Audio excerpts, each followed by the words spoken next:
Ողջույն, այսօր երևի խոսենք ժամանակակից տեխնոլոգիաների զարգացման ու նաև իրավական տեսանկյունի մասին, իրավական համակարգերի վրա կամ իրավական զարգացումների վրա դրանց ազդեցության մասին։ Եվ կարծում եմ թեման գնալով ոչ թե արդիական է դառնում, այլ արդեն վաղուց դարձել է արդիական եւ մի քիչ էլ նաև պայմանավորված ոլորտի առանձնահատկություններով կարծում եմ արդեն շատ ուշացել ենք մենք դրա մասին մտածելու տեսանկյունից եւ ուշացել ենք կարծում եմ տասնամյակներ, որովհետեւ արհեստական բանականության ֆենոմենը կարծում եմ շատ նոր չի, ուղղակի նոր դառնում է շատ ավելի մասսայական եւ դառնում է ավելի հասանելի բոլորի համար, նաեւ օգտագործման տեսանկյունից, բայց բնականաբար արհեստական բանականության ստեղծման արմատները շատ ավելի խորը գնում են տասնամյակներ հետ։ Եվ ընդհանրապես այս տեխնոլոգիական առաջընթացը ոչ միայն արհեստական բանականության ստեղծումը, այլ նաև օրինակ սոցիալական ցանցերի ստեղծումը եւ համակարգչային տեխնոլոգիաների սրընթաց զարգացումը առհասարակ իրենց հետ կթողել են շատ բնագավառներում, նաեւ միջազգային իրավունքի ուղղությամբ, մեզ խոսեմ ընդհանուր միջազգային իրավունքի ուղղությամբ հիմնական ազդեցության տրամաբանությունների մասին, նաեւ ընդհանուր իրավական համակարգերի վրա կամ ընդհանրապես իրավագիտության վրա կամ պրակտիկ իրավագիտության վրա, ինչպես են դրանք անդրադառնում։ Սկսենք միջազգային իրավունքից մի փոքր բան անել, այսպես էքսկուրս անել, թե ժամանակակից տեխնոլոգիաների զարգացումը, նաև արհեստական բանականությունը ինչ դրսևորումներ ունենում առհասարակ, առաջին հերթին երևի սկսենք օրինակ ամենապարզ հատկացներից տեխնոլոգիական զարգացման երևի ամենաառաջին կիրառելի ոլորտները միջազգային իրավունքի առաջիններից մեկը կարելի ասել մարդասիրական իրավունքի ոլորտն էր, որը երևի սկսեց զարգանալ տասնամյակներ առաջ, հատկապես ինքնակառավարվող ավտոնոմ զինատեսակների ստեղծման եւ արտադրության ժամանակաշրջանից ի վեր, երբ որ պատերազմի ընթացքում, այսինքն ռեալ պատերազմական գործողությունների ընթացքում մարդ-մարդ շփումները սկսեցին կամաց-կամաց բացառվել եւ պատերազմական գործողությունների մասնակցությունը դարձավ տեխնոլոգիական միջոցների օգնությամբ, նույն դրոնների կամ նույն հեռակառավարվող զինատեսակների օգնությամբ առավել հեշտացավ ռազմական գործողությունների վարելը։ Եվ առհասարակ սա նաև մեծ մարտահրավեր էր միջազգային մարդասիրական իրավունքի տեսանկյունից, որովհետև նույն միջազգային մարդասիրական իրավունքի ամբողջ զարգացման հետագիծը մինչև այս վերջին տասնամյակները կամ վերջին երկու տասնամյակների ընթացքում եղել հիմնականում հիմնված ավելի հին տրամաբանությամբ, իրավական կարգավորումները մարդկանց անմիջական մասնակցությամբ, չգիտեմ, կոմբատանտների կանոնակարգումները, ստատուսներ տրամադրելու առումով, ռազմագերիների իրավունքների պաշտպանությունը, քաղաքացիական բնակչության եւ այլն, բայց նոր զարգացումները այս մոդելը կամ այս պարադիգման շատ էականորեն փոփոխեցին, որովհետեւ մարդկանց անմիջական մասնակցությունը շատ ավելի կրճատվում է ռազմական գործողությունների ընթացքում եւ իր հետ բերում է բնականաբար ռազմական նաեւ որոշակի էֆեկտիվություն միգուցե այդ տեսանկյունից ռազմական կամ պատերազմավարելու տեսանկյունից, բայց միևնույն ժամանակ բերում է նաև երկրորդ էֆեկտը իր հետ, երբ որ դու հեռակառավարման վահանակի միջոցով ես կիրառում զենքը, որի արդյունքում մարդ է զոհվում, միգուցե սա ավելի հեռացնում է քեզ այդ կոնկրետ իրավիճակից կամ կոնկրետ դիպվածից կամ իրավիճակից, եւ այս տրամաբանությամբ եթե մտածես, միգուցե կարող ես մտածել կամ եզրահանգել, որ սա ոնց որ մարդասիրությունը կամ մարդասիրության էլեմենտը շատ ավելի հեռացնում է կամ հանում է իրավական համակարգից, որովհետև մի բան է դու իրական դաշտում, ռազմի դաշտում կրակելով թիրախավորում ես, սպանում ես որևէ մեկի կոմբատանտի կամ թեկուզ ոչ իրավաչափորեն թիրախավորում ես քաղաքացիական բնակչի, մեկ այլ բան է, որ դու տասնյակ կամ հարյուրավոր կիլոմետրեր հեռու նստած հեռակառավարման վահանակով էկրանի վրա տեսնելով թիրախավում եւ կոճակի հարվածով կատարում ես օպերացիան։ Այս հեռավորությունը կարծում եմ նաև հեռավորություն է ստեղծում էմոցիոնալ դաշտի կամ էմոցիոնալ ֆոնի վրա, որովհետև ամեն դեպքում իրավունքը կամ իրավական համակարգը, իրավական նորմերը դրանք էթիկական նորմերի, այսպես ասած, ամրագրումներ, պարտադիր ամրագրումներ են նաև, որոնք այդ ստանդարտները հանում են իրավական մակարդակի եւ դրանք կարևորում եւ այդ դեպքում այս կոպիտ ասած նմանատիպ նորմերի խախտման հավանականությունը միգուցե մեծանում է նման տեխնոլոգիաների կիրառման արդյունքում։ Սա առաջին ոնց որ գաղափարն է, որի մասին կարող ենք մտածել, բայց մի քիչ ավելի գնանք մի փոքր այլ ուղղությամբ նայենք այս նույն իրավիճակին, կարծում եմ այս նույն իրավիճակին նաև կարելի է նաև հակառակ լրիվ տրամաբանությամբ, որ նույն տեխնոլոգիաների զարգացումը զուգահեռ նաև արհեստական բանականության զարգացումը միգուցե նաև հնարավորություն է տալիս շատ ավելի մանրամասն կարգավորել նույն զինատեսակների կիրառման ալգորիթմները ու զինատեսակների կիրառման մեթոդաբանությունը դրանք ավելի նյուանս համապատասխանեցնելով կիրառելի իրավական ստանդարտներին, չէ՞։ Այս մյուս ծայրահեղություններ կա, բայց դրա համար էլ միգուցե հարկավոր կլինի, որ տեղի ունենա բավականին մեծ աշխատանք նոր պետությունների կողմից իրավական կանոնների ստեղծման առումով, չգիտեմ, այդ արհեստական բանականության համակարգերի նկատմամբ դրանք կիրառելու տեսանկյունից, որովհետև շատ դեպքերում այս իրավական համակարգերի կիրառելիության տրամաբանությունները, հատկապես միջազգային ոգի իրավական կիրառելիության տրամաբանությունը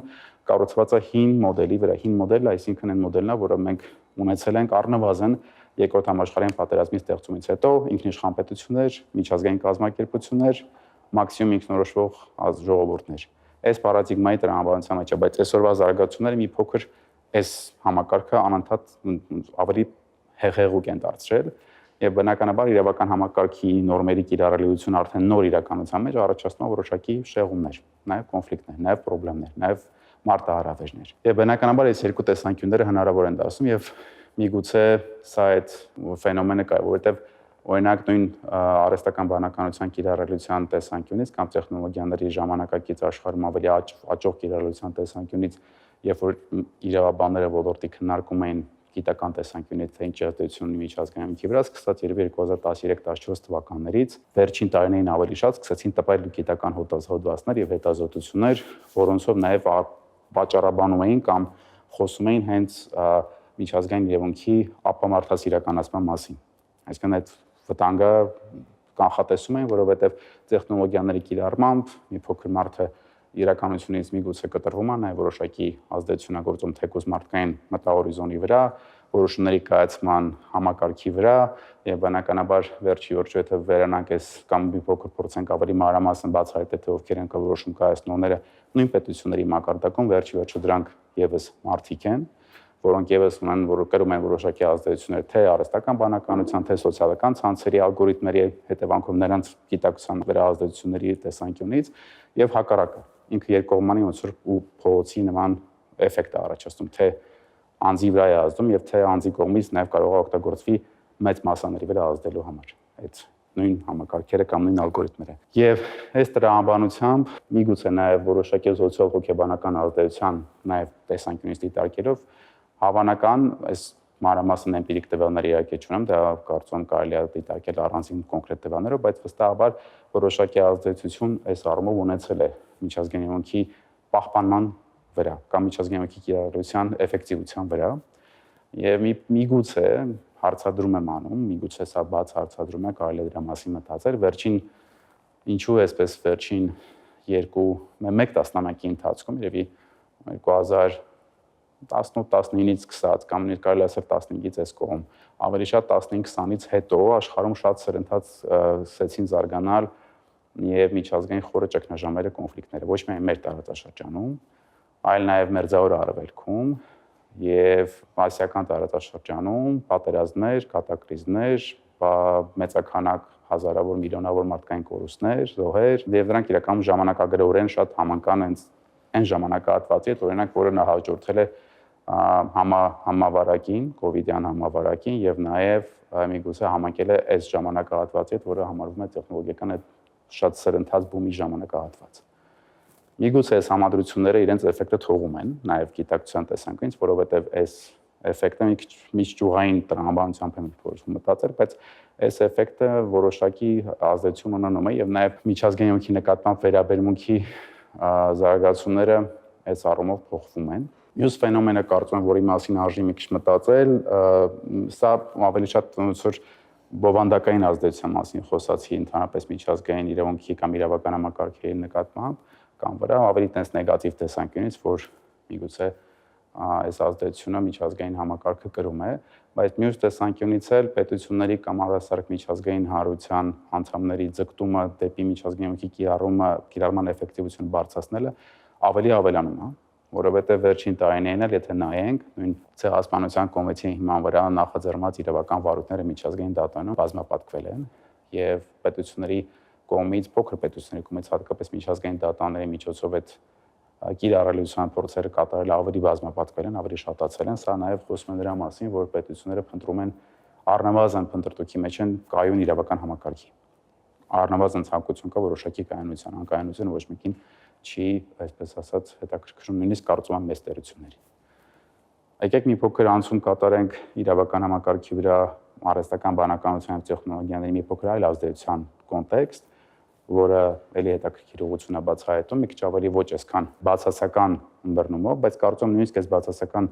այդ dehumanization-ի կամ ապա մարդասիրականացման կոնտեքստը, որ նկարագրեցի, սա կարծում եմ կառավարելի ֆենոմեն է։ Ուղղակի այդ կառավարելի ֆենոմենը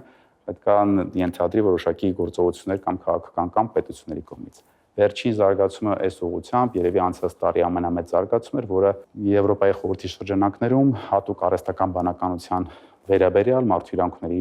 պաշտպանության կոնտեքստում կոնվենցիայի ընդունումն էր 24 թվականի սեպտեմբերի։ Փաստաթուղթ արդեն, որը ուղղակիորեն վերաբերվում է հենց արհեստական բանականության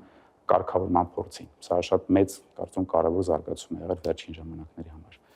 Վերադառնալով ավելի տենց առարկայական ազդեցությանի, որի մասին ուզում եմ ձեր ուշադրությունը հրավիրել, որի նկատմամբ ուզում ձեր ուշադրությունը հրավիրել, երևի արհեստական բանականության հավանական ավելի դրական կիրառելիության հնարավորությունը, օրինակ իրար պրակտիկայում կամ առասարակ իրավական ծառայությունների մատուցման ոլորտում։ Կարծում եմ, որ արհեստական բանականության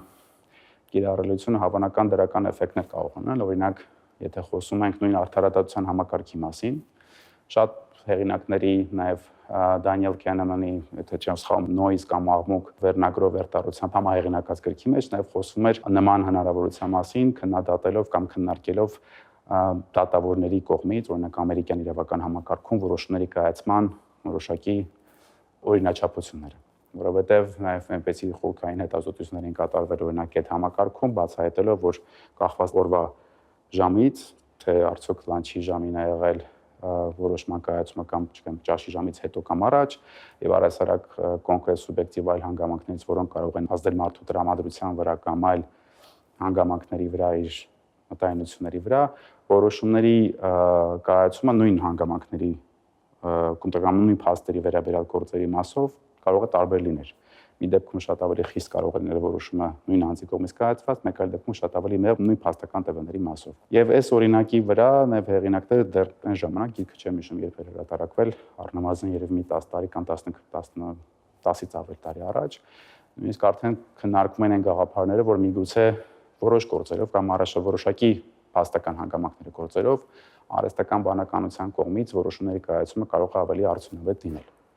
Եվ նվազեցնելով արդարադատության իրականացման ծախսերը, ժամանակը, միգուցե որակը եւ նաեւ նվազեցնելով հավանական մարդու կամ սուբյեկտիվ մարդու հետ կապված ռիսկերը։ Չգիտեմ, կողմնակալության մասին է խոսքը կամ կոռուպցիոն դրսևորումների մասին է խոսքը, եկե սա իդեալական համակարգային սեթափի կամ կայացման մասին է խոսում։ Սա մի օրինակն է, եւ իրականում այս 10-15 քանի տարի առաջ գիրքի հրատարակումից արդեն չանցած հիմա այս ժամանակահատվածում նման գաղափարներ արդեն կյանքի են կոչվում։ Ռեալ իրականում հիմնական արհեստական բանականության համակարգեր, որոնք կիրառվում են թե իրավաբանական ծառայություններ մատուցող ընկերությունների կողմից, բավականին արդյունավետ եւ շատ օրինակ առաջադրանքներ, որոնք իրավաբանները պետք է կատարեն ենթադրեն կամ դատական ծառայողները կարող են կատարել արհեստական բանականության միջոցով ավելի արագ, էֆեկտիվ եւ առանց երկար ժամանակ ու ռեսուրս ծախսելու։ Սա արդեն իրականություն է, կարծում եմ, սա եւս մեկ հարաբերակցություն է, որը կարծում եմ կարելի ասել տեխնոլոգիայի եւ հասարակական հարաբերությունների կարգավորման ավելի հաշտ եւ ոնց ասեմ հաջողված համագործակցության փորձ է եւ եթե նման ուղղությամբ շարունակվի այս համակարգը զարգանալ, կարծում եմ պետք է զարգանալ, որովհետեւ արդեն կան բազմաթիվ ընկերություններ, որոնք սկսել են արդեն արհեստական բանականության սուվերեն կամ անկախ համակարգերի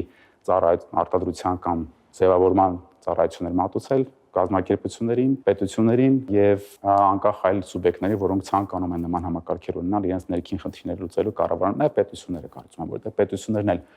այսօր եթե նման համակարգերի արագ չանցնեն, կարծում հետ են մնալու զարգացումներից, որովհետեւ այս պայմաններում այսօրվա աշխարհում չունենալ կամ չօգտագործել արհեստական բանականության հնարավորություններ արդեն նշանակում է հետ մնալ տասնամյակ տարիներ։ Այդպես չես կարող նաեւ հասնել աշխարհի զարգացման տեմպերին։ Սա երկրորդ երևի բլոկն է, որի մասին կարելի է մտորել, եւ վերջին բլոկը կամ վերջին երրորդ հիմնականությունը, որի մասին կուզեմ, որ դուք մտածեք կամ իմանաք դրա մասին, սա տեխնոլոգիական առաջընթացի ազդեցությունը ուղիղ մարդու իրավունքների վրա քիչ ավելի կոնկրետ բովանդակային ազդեցության մասին եմ խոսում այստեղ։ Ավելի կոնկրետ օրինակներ դա կրկին վերաբերվում է վերջին երևի 20 տարիների կամ 30 տարիների ընթացքում տեղի ունեցած զարգացումներին, սոցիալական ցանցերի ստեղծման ժամանակահատվածն է, դա արհեստական բանականության ստեղծման ժամանակահատվածն է կրկին կամ ավելի պոպուլարիզացիա, այսպես ասեմ, որի իմաստը կայանում է հետևյալն, որ շատ մարդու իրավունքներ սկսել են այս տեխնոլոգիական առաջընթացի հետևանքով այլ կերպ կամ ավելի նորացված պաշտպանության անհրաժեշտության կարիք ունենալ, չգիտեմ, մասնավոր կյանքի անձնախելության մասին է խոսքը գնում օրինակ, մասնավոր ընտանեկան կյանքի, որը այլ տրամաբանության մեջ պաշտպանությունը սկսել է ընդհանրել։ Ազատ խոսքի հետ կապված հարցերի կանոնակարգում էր, որովհետև հիմա արդեն հնարավորությունները շատ ավելի մեծ են ունենալու մեծ լսան եւ խոսք եւ ուղղելու անծայրածիր կամ առանց սահմանների լսարանի եւ ատելության խոսքի մասին է խոսվում այստեղ դրա կարգավորումների առանձնահատկությունների, ինչպես նաեւ այս կոնտեքստում օրինակ մի օրինակ էլ հետաքրքիր է նա, որ մարդասիրական իրավունքի կոնտեքստում էլ օրինակ նույն մեծ պլատֆորմների կամ սոցիալական ցանցերի ներգրավումը, երբ որ օրինակ հրապարակվում են, չգիտեմ, մարտի դաշտից տեսագրություններ կամ նյութեր, որոնք վերաբերվում են գերեվարված անձանց նկատմամբ վերաբերմունքին, եւ սա էլ առաջացնում է նաեւ այդ նույն սոցիալական պլատֆորմերի նկատմամբ իրավունքի կիրառության խնդիրներ եւ խնդիրներ։ Սա եւս կարգավորման բացի մասին է խոսում, բայց այսօրվա իրականության մեջ այս ամբողջ ֆենոմենը տեխնոլոգիական զարգացման հետագիծը ստիպում է շատ տարբեր երկրների եւ միջազգային կազմակերպություններին, որպեսզի նոր կարգավորումներ ընդունեն նույն Եվրոպական միության շրջանակներում կան առանձին դիրեկտիվներ, առանձին կանոնակարգներ, օրինակ, որոնք նվիրված են, այսպես ասած, մոռացված լինելու իրավունքի կանոնակարգմանը կամ ջնջված լինելու իրավունքի կանոնակարգմանը, որը վերաբերվում է հենց սոցիալական ցանցերում անձի վերաբերյալ անձնական տվյալների պահպանման անթույլատրելիության կամ դրանք ջնջելու պահանջին։ Ու դրա հետ կապված շատ այլ իրավունքներ, որոնք բխում են այսօրվա իրականությունից, նույն ալգորիթմների ազդեցությունը ձեր վրա, երբ որ դուք օգտվում եք սոցիալական ցանցերից, եւ այդ ալգորիթմերի միջոցով հայտնվում եք բանով ինֆորմացիոն բաբլների կամ բաժակների մեջ, եւ որի հետևանքով նաեւ ձեր գիտակցության վրա դա ուղղակի ազդեցություն ունենում, հատկապես դեռահասների մոտ շատ ավելի սուր է դրսևորվում նմանատիպ ազդեցությունները։ Բնականաբար եւ սա առաջացնում է իրավական պաշտպանության նոր անհրաժեշտություն։ Եվ անհրաժեշտություն, որը ընկնում արդեն պատասխանատվությունը ոչ միայն պետությունների վրա, այլև սոցիալական ցանցեր տրամադրող, ծառայություն տրամադրող ընկերությունների վրա։ Meta, չգիտեմ, TikTok կլինի եւ մնացած այլ մեծ ընկերություններ, ովքեր նման մեծ ծածկույթ են ունենում։ Սա ուղղակի մի քանի օրինակներ են, այսպես ասած, արհեստական բանականության եւ տեխնոլոգիաների ու իրավունքի համազդեցության կամ փոխազդեցության տարբեր տեսանկյուններից, սկսած ապա մարդասիրականացման գործընթացից ավելի որպես գործիք արհեստական բանականությունը իրավական կամ իրավական համակարգի աշխատելու process-ում օգտագործելու առումով եւ մարդու իրավունքների վրա կամ մարդու իրավունքների տեսանկյունից թե ինչ նոր մարտահրավերներ առաջացնում նոր տեխնոլոգիաների զարգացումը։ Երևի այսքանը, եթե հարցեր լինեն, սիրով կպատասխանեմ ձեր հարցերին։ Հարգելի պարոն Կիրակոսյան, շնորհակալություն եմ հայտնում հետաքրքիր դասախոսության համար։ Ես Սամվելն եմ Համեյան, միջազգային հարաբերությունների ֆակուլտետի ուսանող։ Իմ պատկերացմամբ արհեստական բանականության մարդու կյանք գալով, մարդու կյանքը 100 աստիճան, 180 աստիճան փոխվել է եւ այ որն է եղել արհեստական բանականության ստեղծման նպատակը, քանի որ դա հենց մարդն է ստեղծել։ Եվ երկրորդ հարցս, կա արդյոք միջազգային պրակտիկա, որտեղ որ երկրները իրենց քաղաքացիներին պաշտպանում են հենց արհեստական բանականության ազդեցությունից։ Շատ լավ, շնորհակալ եմ հարցի համար։ Արհեստական բանականության ստեղծման նպատակը մի քիչ բարդ կամարեմ ասել, թե այդ ստեղծողները կամ նախագծողները արհեստական բանականություն, երբ որ դրա մասին քննարկումներ անում էին, հիմնական ինչ նպատակի են դրում, կարծում եմ նպատակը ավելի շատ եղել է վստահաբար ավելի մարդու կյանքը հեշտացնելը, իմ տպավորությամբ, ավելի ավտոմատիզացնելը շատ հարցեր, որոնք կարելի է արհեստական բանականության միջոցով ավելի հեշտությամբ լուծել, բայց կարծում եմ դա էլ հենց նպատակն է հիմնական, եթե նպատակը մարդուն ծառայելն է, նաև այստեղ էթիկական տեսանկյուններ կա, որը կարծում եմ իրավական կարգավորումներ պետք է ինչ-որ ձև ներդնել նաև արհեստական բանականության համակարգերի մեջ, որովհետև կարծում եմ դա էլ մի մեծ ավելի խնդիր արի այդ առաջ բերում, այս պայծրությամբ բացի էթիկական տեսանկյունից արհեստական բանականության ինքնին աշխատանքի, նաև այդ արժեքային կոմպոնենտներն են եւ անհատական տվյալների հետ կապված մարդու կյանքի մասին տվյալների տնօրենության հետ կապված հարցներ առաջ գալիս այստեղ, որովհետև այդ մեծ ընկերությունները հատկապես, ովքեր որ տրամադրում են արհեստական բանականության ծառայությունը ենթադրենք, ու նույն OpenAI, ChatGPT-ի միջոցով, կարծում դա այստեղ էթիկական խնդիրը ակնհայտորեն առաջանում է եւ վստահությունը թե այդ անհատական տվյալը որ ձեր մասին բոլորիս մասին կա, կախված չգիտեմ ձեր նախասիրություններից, նաեւ հարցադրումների առումով էլ վստահ եմ ոչ միայն այն ինչ որ դուք հարցումներ եք անում, նաեւ միգուցե չեմ կարող ասել, այլ միջոցներով այդ տվյալները հավաքագրվում են ձեր գտնվելու վայրի առումով, տեղաշարժների հաճախականության, թե որտեղ եք ավելի հաճախ լինում,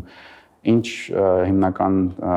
մտքեր են ձեր գլխում առաջանում, այդ ամեն ինչը իրականում շատ արդեն ոնց որ անգլերեն ասած borderline խնդիրներ առաջացնում, որովհետև դա արդեն այդ անհատական կյանքի կամ մասնավոր կյանքի ու այդ հանրային կյանքի սահմանը շատ ոնց բարակալ դառնում արդեն։ Իսկ թե արդյոք օրինակներ կան, որ կարգավորումներ ունեն տարբեր երկրներում, հիմա շատ կա։ Այս պայմանությամբ հատկապես Եվրոպական միությունում ակտիվորեն այդ ուղղությամբ զարգացումները շատ սրընթաց գնում են։ Եվ Եվրոպական միության դիրեկտիվներով եւ նաեւ անդամպետ երկրների կողմից դրանք կանոնակարգումներ իրականացվում են շատ ակտիվ է։ Մենք կարծում եմ այդ առումով այդ աշխատանք ունենք անելու։ Նույն օրինակը, որ բերեցի վերջին զարգացումը արհեստական բանականության տեսանկյունից Եվրոպայի խորհրդի այդ կոնվենցիան էր, որը դեռևս անցած տարի ընդունվեց,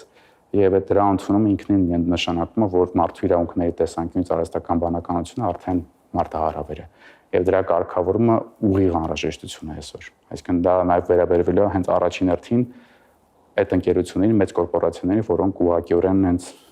արտադրողներն են հենց բանականության, նաև սպասարկողները։ Ու նաև այդ մեծ դատայի տնօրինողները։ Նույնիսկ այդ մինչև այս արհեստական բանականության հետ կապված կանոնակարգման խնդիրների առաջ գալը Եվրոպական միությունում, նաև Միացյալ Նահանգներում շատ ակտիվ քննարկում է այդ այսպես կոչված big data կամ այդ մեծ անձնական տվյալների հետ կապված իրավական կանոնակարգումները, որովհետև այդ մեծ ընկերությունները մինչև այդ արհեստական բանականության գեներացումը, նույն Google-ը, Amazon-ը, այն ժամանակ Facebook, Meta-ն,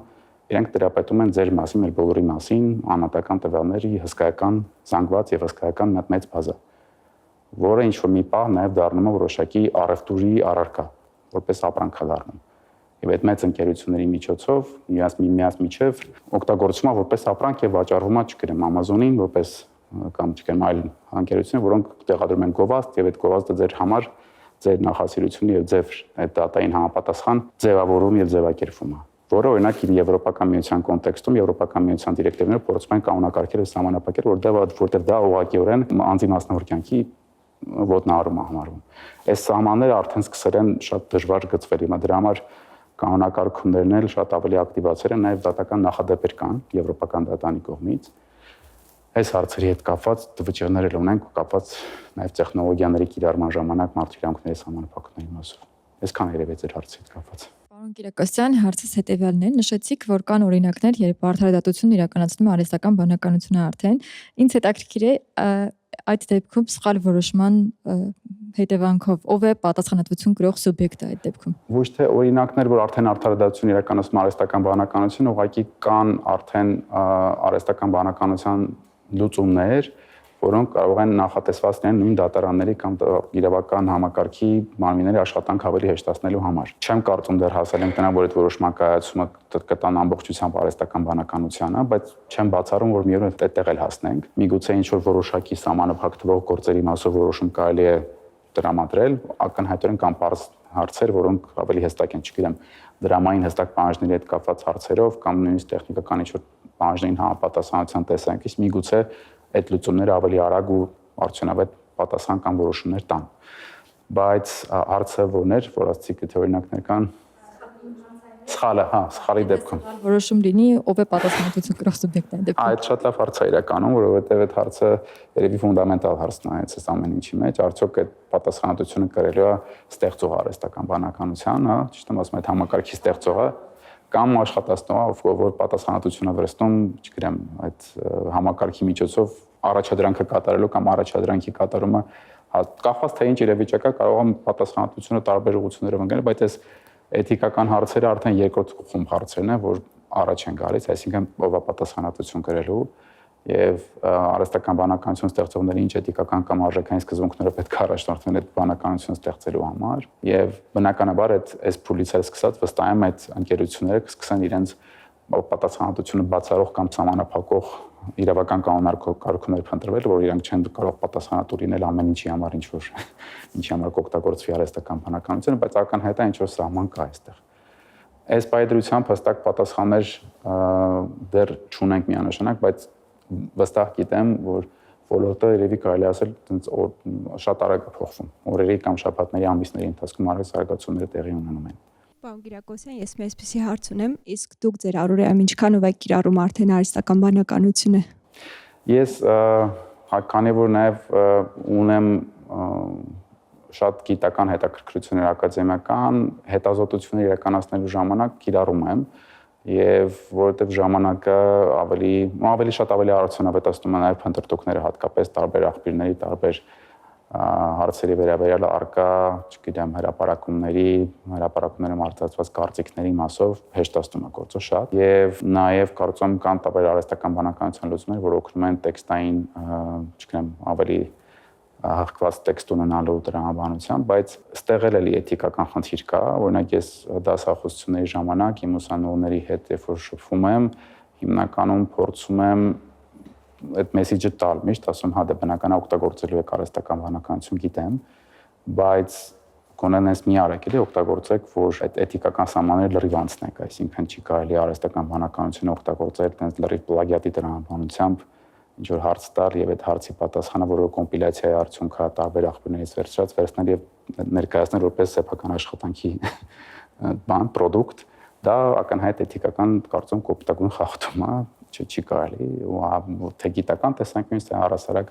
ցանկացած այլ ոլորտներում կիրառելու համար, բայց ինքը արհեստական բանականությունը կարծում պետք է անկարել որպես գործիք, որը հեշտացնում է նաև մարդու կյանքը, հենց թեկուզ ինֆորմացիա փնտրելու, հարցերի վերաբերյալ որոշակի պատասխաններ ստանալու, թեկուզ գիտական հետազոտությունը մի քիչ ավելի արագացնելու եւ ավելի կոմֆորտ դարձնելու այդ տեսանկյուններից։ Միայն այդքան է։ Կարծում չի կարելի արհեստական բանականությունը շատ կոնտեքստերում փոխարինի մարդուն, էլի, այսինքն որովհետև այդ նույն ուսանողի կողմից էլ արհեստական բանականության միջոցով տեքստ գեներացնել եւ դա որպես իր տեքստը ներկայացնել, դա էլի բան, ոչ մի բանով չի տարբերվում կուրսային էմով, կուրսային գրելուց մեծ հաշվով, ուղղակի որակը կարող ավելի լավ լինի։ Այդ նույն ինքնախապեյությունը կա։ Կարող է շատ գնացի առաջ ձեր հարցի պատասխանելով, բայց ուզում եմ այս կոնտեքստը հնչեր։ Սա է հիմնականում, կարծում եմ այդ էթիկական դիլեմաները կլինեն առաջիկա մի հիմա այս պահին մենք այդ դիլեմաների մեջ ենք կարծում դեռ եւ այն հանգամանքը, որ վերջին առումով արդյոք արհեստական բանականությունը ոնց հանրադառնում մեր կյանքի վրա, կարծում դա մեզանից է նաեւ կախված, թե ոնց կանադառնա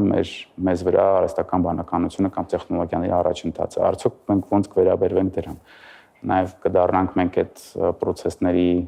ոնց ասած լիդ անողը, կառավարողը, թե հակառակը։ Նույն այդ սոցիալական ցանցերի ֆենոմենն էլ է այդպես, եթե սոցիալական ցանցերում դու սկսում ես չափից շատ ժամանակ անցկացնել ենթադրենք, դառնում ես այդ սոցիալական ցանցեր ստեղծող ընկերությունների գերին նաև ինչ որտեղ։ Ու հակառակը։ Որտեղ իմաստը պետք է հասկանանք, թե ինչի է պետք է օգտագործել, սկսած սոցիալական ցանցերից մինչև արհեստական բանականություն։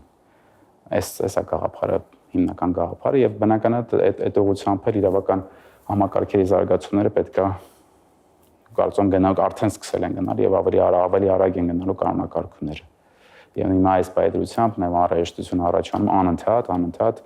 այս ուղղություններով արհեստական բանականությանը առնչվող ոլորտներում կամ տեխնոլոգիական զարգացումներին առնչվող ոլորտներում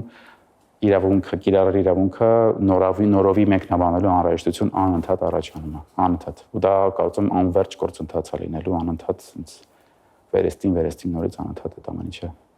կրկնվելու է։ Պարոն Կիրակոսյան, կցանկանամ ձեր կարծիքը լսել այն մասին, իսկ ինչ կարծիք եք, որ դպրոցականները սկսած 6-րդ դասարանից դեռև այդ 8-րդ դասարանում հստակ արդեն ամբողջությամբ օգտագործում են բոլոր առարկաների հարցով ChatGPT-ն, այսինքն այնտեղ հարցադրումներ են անում, ու ինչ եք կարծում իրավական առումով սա հետագայում ասենք երեխաների հետ կապված լինելու է, դպրոցների հետ կապված վերահսկողություն, որ այնտեղից կարող են ստանալ ոչ ճիշտ ինֆորմացիա, ոչ ճիշտ մեկնաբանություններ, քանի որ նաև դպրոցական կրթությունը չէ, որ դասագրքերով է վերլուծվում եւ դասագրքերի չափորոշիչներով է։ Իսկ եւ այնտեղից կարող են ստանալ սխալ ինֆորմացիա, սա իրավաբանական տեսանկյունից վերահսկելի հնարավոր է դառնա, թե ոչ։ եւ հնարավոր է որ դպրոցներին տենց հրահանգ տրվի, որ այսենք կամ դպրոցները պարտավորվածություն զգան, որ երեխաներին չթույլատրեն օգտագործեն դա հնարավոր է հետագայում, թե ոչ, որովհետեւ լինում է նաեւ բացասական հետևանքներ։ Բնականաբար բացասական հետևանքներ կլինեն հաստատ, որովհետև հատկապես այդ տարիքում օգտագործելու պարագայում շատ դեպքերում օգտագործողները լավ չեն պատկերացնում, թե իրենք ինչ են օգտագործում, կարծում եմ,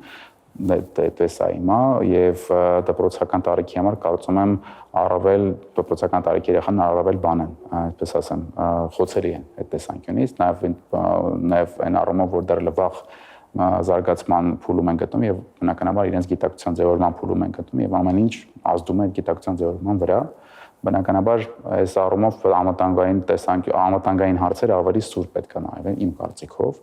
եւ մի քիչ պատասխանատվություն եմ ուզում պատկերացնել թե ում վրա պետք է լինի պատասխանատվությունը որովհետեւ բարձր դպրոցի վրա առաջին հերթին որպեսի դպրոցը չթույլատրի այդ օգտագործում բայց դրա վերահսկողությունն է շատ բարդ լինելու Բայց չեմ կարծում, որ անհնար է այդ վերահսկողությունը իրականացնել, որովհետև ինչ որ մի տարբերակներով, ձևերով կարծում հնարավոր կլինի դա կամ բացառել կամ առասարակ հասկանալ թե օգտագործվելա թե ոչ, որովհետև այսօրվա նաև լուծումներ էլ կան բացահայտելու հարցով, չգիտեմ, տեքստը գեներացված արհեստական բանականություն օգտագործելու միջոցով թե ոչ։ Հավանականությունը իհարկե այդքան շատ բարձր չի, որ ճշգրտությամբ կարելի է դա անել, բայց անհնար բան չկա, ես վստահ եմ առաջիկա զարգացումները դրան տանելու են, ինչ որ լուծումներ գտնելու ենք։ Իրավական առումով հա պետք է դա կանոնակարգել, որովհետև վստահ չես թե այդ պատասխանը որ կստանաս, դա ճիշտ պատասխան է լինելու, ինչ գիտես, որովհետև շատ դեպքերում լինում են, որ պատասխանները տեղեկատվությունը կամ աղավաղվում է, հենց տարբերակներ լինում են կամ որոշակի փոփոխություն արվում, հենց եւ դա, բայց նաեւ այդ վեստուգելու հնարավորությունը քանի որ չկա, բայց կարծում եմ այս ուղղությամբ դրա համար եմ ասում, որ մենք մեր իրավական կանոնակարգումները արդեն հետ ենք մնացել իմ կարծիքով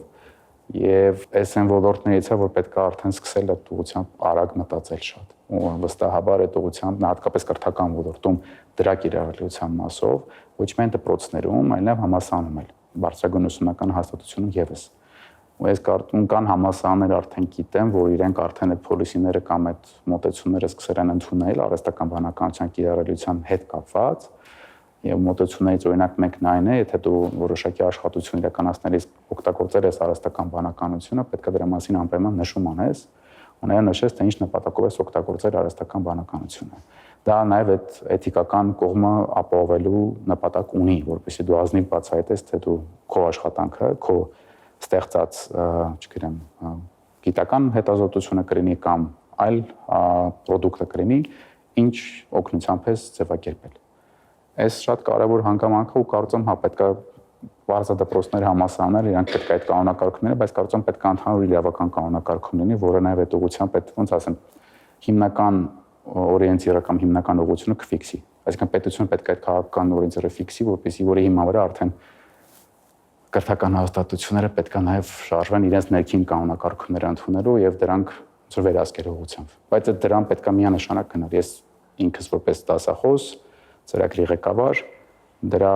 կարիքը տեսնում եմ։ Այսինքն ես ամեն օր եմ դրա կարիքը տեսնում, հատկապես օրինակ մենք ունենք մագիստրոսական թեզեր կամ աշխատություններ, որոնք գրվում են ուսանողների կողմից,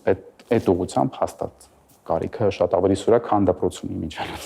որտեղ այստեղ բան է։ Դպրոցում մի քիչ ավելի հոգեբանական ու երեխայի զարգացման ու նաև երեխայի ձևավորման մասին է խոսքը, դա այդ անվտանգության տեսանկյունն է, այս ոլորտում ավելի էթիկական խնդիր է։ Երկուսն էլ հարց են ու պետքա դրանք կարգավորել հաստատ։ Միգուցե նաև, չգիտեմ, ծնողների երեխաների կողմից հեռախոսների օգտագործումը կամ դրանք բարձր այդ տարիքային սահմանափակումները բոլոր այդ ափերը ունեն, բայց բարձր իրեն ընդհանրում եմ, որ երեխաները օգտվում են ծնողների հեռախոսներից երևի կամ, չգիտեմ, տենց նմանատիպ բան։ Այսքան։ Ձեր կարծիքով ապագայում կա վտանգ, որ կամա թե ակամա արհեստական բանականության կիրառման հետևանքով մարդը կարող է կտրվել, անջատվել սոցիումից եւ վատ ազդեցություն ունենա մարդկային པարզ հարաբերությունների եւ շփման վրա։ Իմ կարծիքով այդ արդեն լինում է, ես կարծում եմ, արդեն անցել ենք այդ этаպը եւ ոչ թե այդքան արհեստական վարականությունն ամիջական, այլ սոցիալական ցանցերը ուղիղ ազդում են, ու որի նաեւ հետևում արհեստական բանականություն կա, ալգորիթմներ կան, որոնք աշխատում են տեզ, չգիտեմ, մի քիչ առաջ խոսում այդ ինֆորմացիոն բխբճակների կամ բաբլների մասին, հենց դա է կատարվում։ Ու նաև ես կարծում եմ, թե Հայաստանում եւ թե աշխարհում շատ ռադիկալացումը բաների, մարդկանց ու իրար հետ կարծիքների շատ մեծ տարբերությունները ծայրահեղացումը,